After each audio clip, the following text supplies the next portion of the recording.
കൊട്ടിയൂർ വൈശാഖ മഹോത്സവത്തിലെ 4 ആരാധനകളിൽ ആദ്യത്തെ ആരാധനയായ തിരുവോണം ആരാധനാ പൂജ പെരുമാൾക്ക് സമർപ്പിച്ചു. ഉഷപൂജയ്ക്ക് ശേഷമാണ് ആരാധനാ പൂജ നടന്നത്. തുടർന്ന് നിവേദ്യ പൂജ കഴിഞ്ഞാൽ ശീവേലിക്ക് സമയമറിയിച്ച് ശീവേലിക്ക് വിളിക്കുന്നതോടെ എഴുന്നള്ളത്തിനും തുടക്കമായി.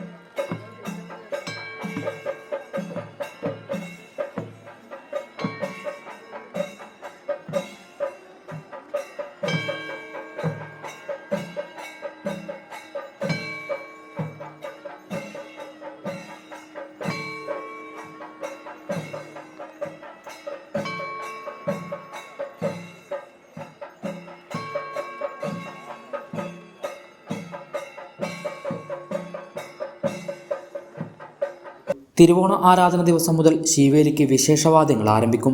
ആനകൾക്ക് നെറ്റിപ്പട്ടവും മറ്റലങ്കാരങ്ങളും ഉണ്ടാകും.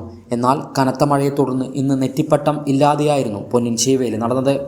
മാത്രമല്ല ആരാധനാ ദിവസങ്ങളിൽ സ്വർണ്ണക്കുടം, വെള്ളിക്കുടം, വെള്ളിവിളക്ക്, വെള്ളിക്കിടാരം, വെള്ളിത്തട്ട് തുടങ്ങിയ വിശിഷ്ട പൂജാപാത്രങ്ങൾ ശീവേലിക്ക് അകമ്പടിയായി ഉണ്ടായിരുന്നു. തിരുവോണം ആരാധന മുതലാണ് പഞ്ചവാദ്യങ്ങൾക്ക് തുടക്കമാകുക. തിരുവോണം ആരാധന തൊഴാൻ ലക്ഷക്കണക്കിന് ഭക്തജനങ്ങളായിരുന്നു ഞായറാഴ്ച കൊട്ടിയൂർ സന്നിധിയിൽ എത്തിച്ചേർന്നത്. ഹൈവിഷൻ ന്യൂസ്, കൊട്ടിയൂർ.